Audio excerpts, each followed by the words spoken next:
Ada dua pertanyaan. Yang pertama sedikit luar tema. Apa hukumnya kita sebagai manusia jika dibenci orang lain dan bagaimana menyikapinya?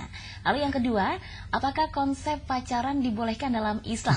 Dari nomor 80857 4826 sekian-sekian. Yang kedua ini kalau nggak boleh, Anza takut juga nih Ustaz. Ya, mungkin yang pertama Ustaz. Ya, apa konsepnya jika orang lain dibenci dalam Islam?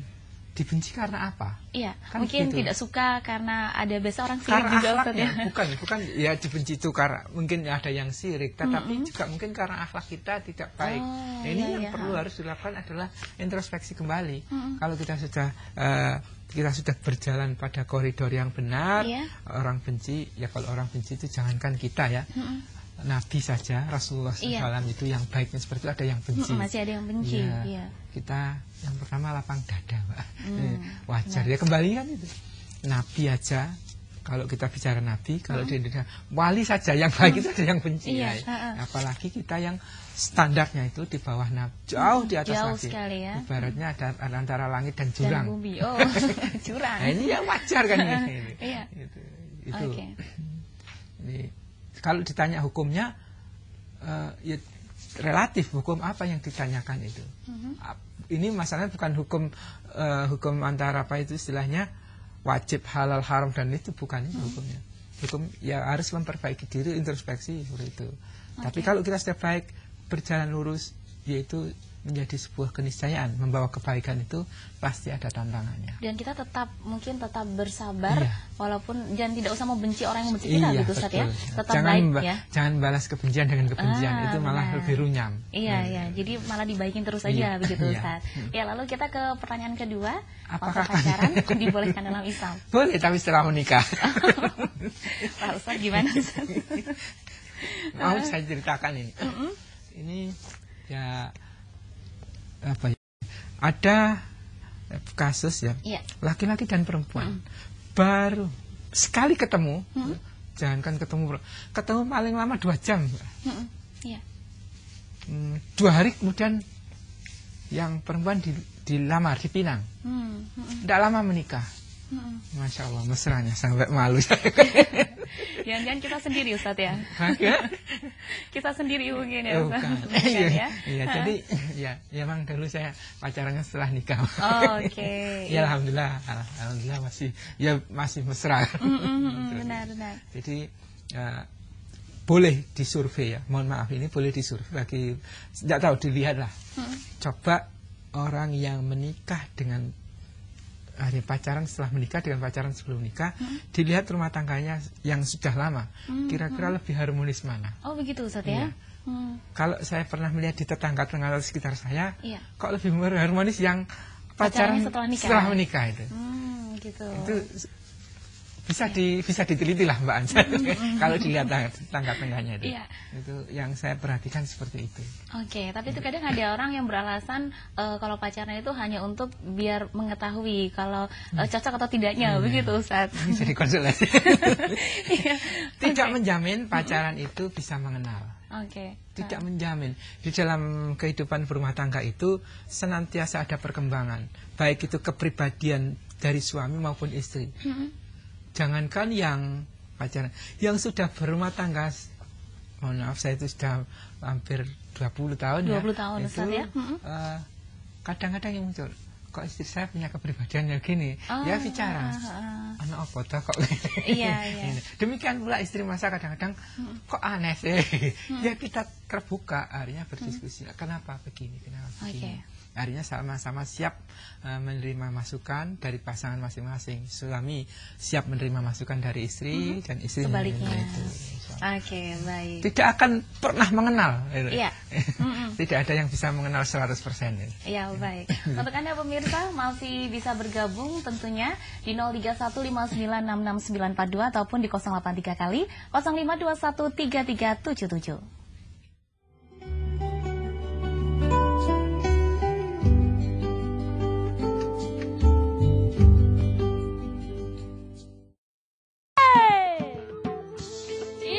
Yang baru gabung sama kita, baik lagi masih di Darling Dangdut Klinik.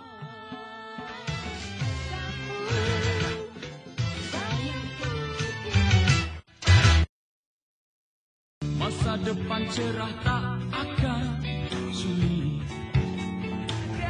Kau sadari akulah yang kau sakiti, engkau pergi.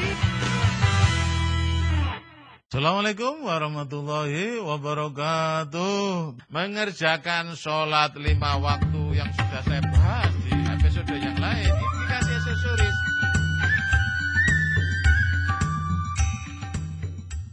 Kali ini kita akan mengajak pemirsa jalan-jalan.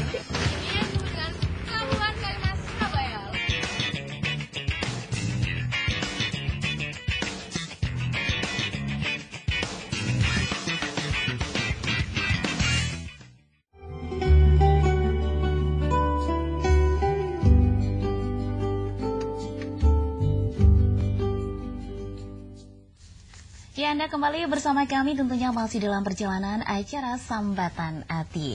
Ya Ustadz, mungkin bisa ditambahkan lagi tadi beberapa orang tua harus menyikapi anak caranya Ustadz. Ya, yang tadi sudah saya sampaikan adalah menggunakan standar yang objektif. Ya. Yang kedua adalah menggali perasaan anak. Apa sih yang ini sudah bukan pakai rasional loh, Mbak. Jadi dalam hubungan antara ayah atau orang tua dan anak itu kadang-kadang lebih banyak menggunakan perasaan.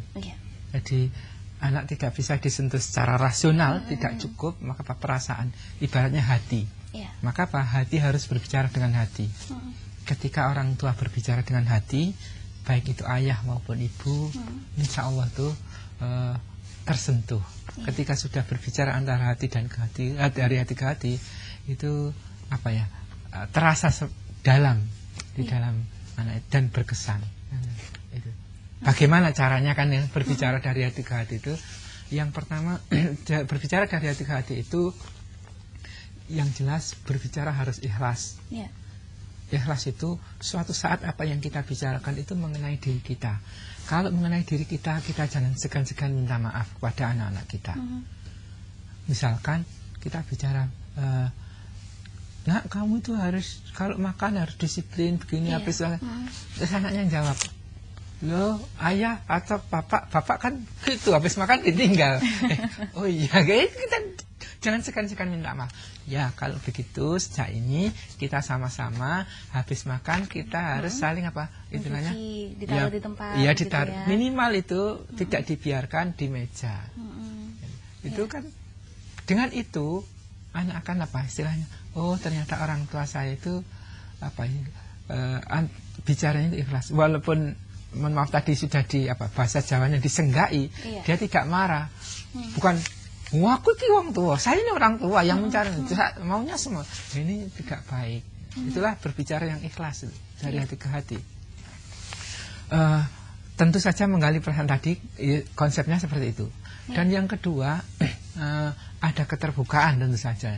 Keterbukaan tahu apa keinginan anak. Apa sih nak yang kamu inginkan? Itu. Kenapa sih kamu kok berbuat begini? Apa bapak, ibu atau ayah, ibu atau papa, mama ada yang kurang di dalam memberikan kasih sayang? Itu. Kalau misalkan anak papa, mama kenapa tidak begini, diperhatikan anak itu bicara. Jangan bahkan bicara sampai apa istilahnya sampai mentok diperhatikan, baru ditanggapi. Oke, baik Ustaz. Lalu bagaimana kalau seperti ini Ustaz?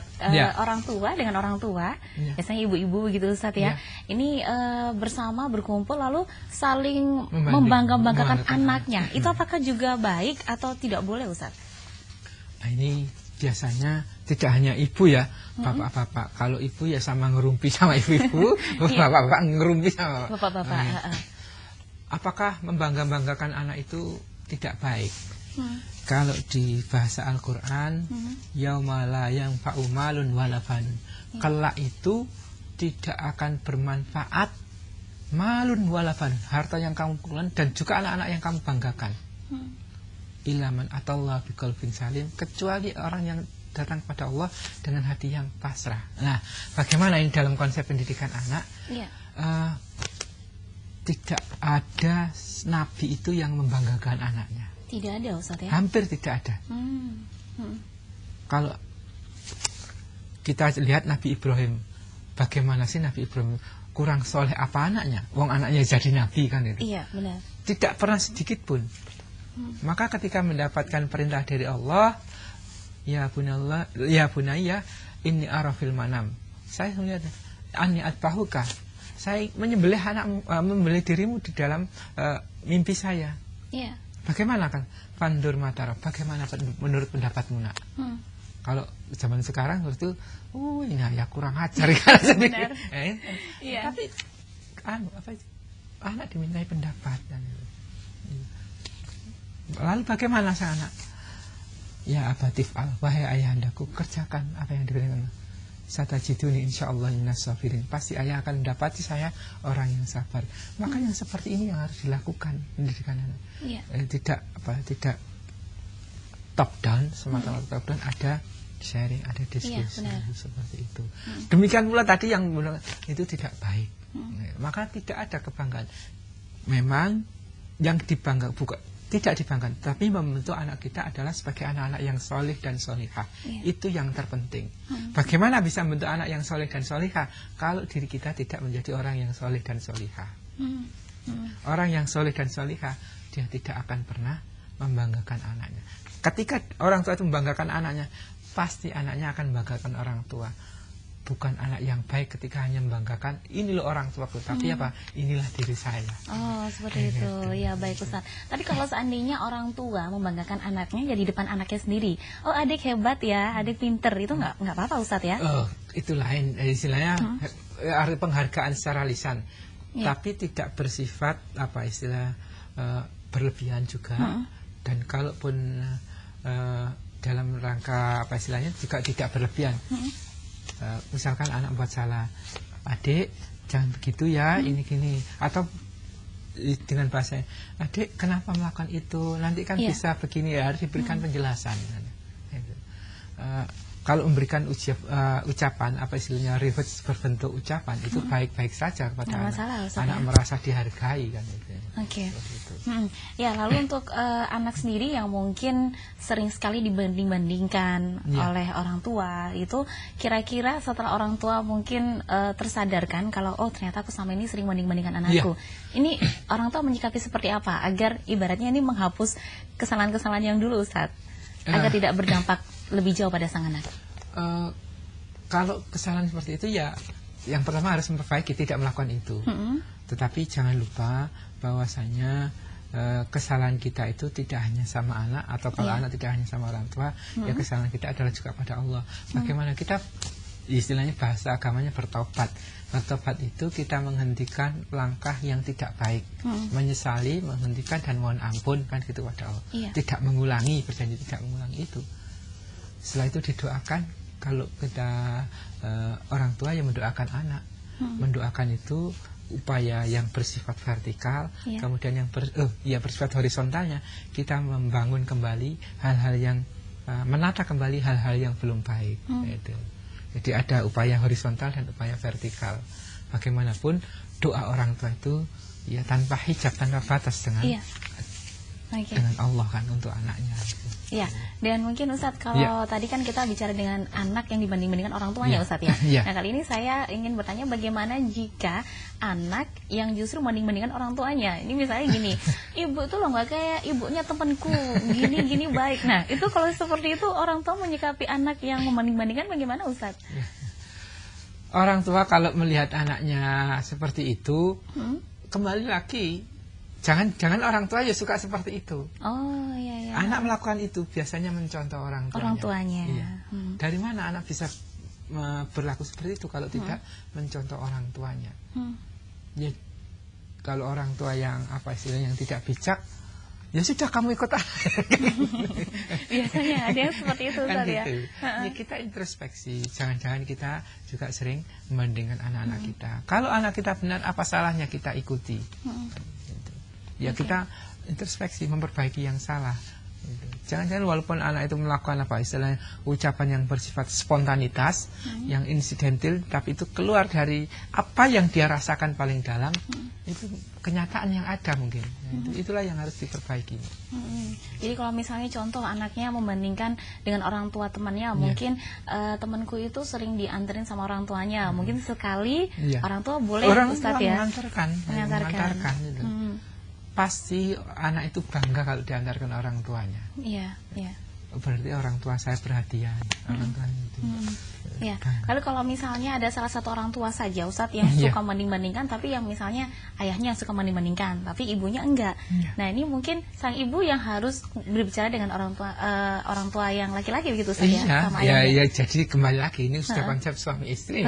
Jadi ibu tadi bicara sama bapak atau si istri bicara sama suami bahwa ya yang seperti itu tidak baik. Ya banyaklah sekarang itu kita cari bagaimana sih, walaupun secara teori ya, tinggal mempraktekkan saja kan. Nanti bisa konsultasi dengan yang lebih pengalaman atau apapun. Bagaimana sih mengelola rumah tangga itu yang baik. Baik Ustadz. Untuk Anda pemirsa MHTV, jangan kemana-mana, kita akan kembali setelah informasi berikut ini.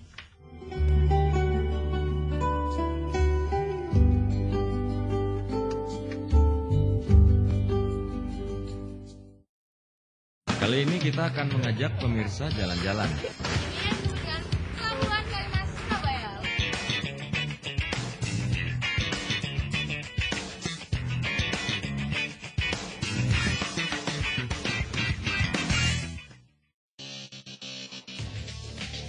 Halo, apa kabar pemirsa? Topik pilihan dipilih langsung dari meja produser.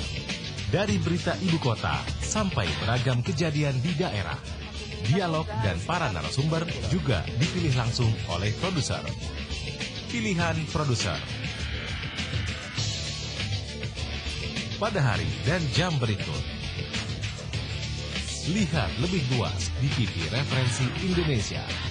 Para pemirsa Sowan MHTV, siapa yang diberi harta, ilmu, pangkat, jabatan, kok sampai lali langar so dalem Allah, maulaika humul.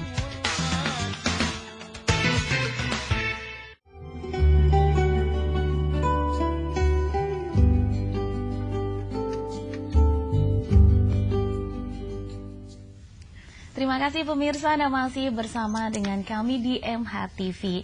Ya Ustadz, masih ada waktu beberapa menit. Mungkin Ustadz bisa menyampaikan kesimpulan dari apa yang sudah kita perbincangkan pada hari ini. Mitra pemirsa yang dirahmati Allah, kesimpulan atau ringkas dari apa yang kita perbincangkan tentang tema mudahnya membandingkan dan sakitnya dibandingkan. Ini kita sebagai orang tua, hendaknya lah kita bersikap bijak dengan anak-anak kita. Jangan sampai anak kita itu masa depannya tidak baik. Ibaratnya anak kita itu adalah apa ya, istilah permata ya, yang kalau kita istilah menggosok atau dengan baik dia akan menjadi cemerlang. Tetapi ketika permata itu menggosoknya tidak baik, dia tidak ada maknanya. Bisa buram, bisa pecah dan lain-lain. Maka pensikapan itulah yang harus kita lakukan terhadap anak kita. Artinya apa? Menggosok itu bisa keras, kadang lembut. Sehingga anak kita benar-benar menjadi permata yang bersinar, yang itu akan membawa kebaikan untuk orang tua. Gitu. Nah, di antaranya kita jangan mudah membandingkan dengan cara-cara yang tidak baik, yang sebagaimana yang kita bahas. Kalaupun kita terpaksa membandingkan, kita juga perlu menghargai mungkin anak yang apa istilah yang sangat pandai. Ada tetap penghargaan, pasti itu ada sisi baiknya. Yang itu harus kita angkat dan kita hargai. Artinya bersikap proporsional itu.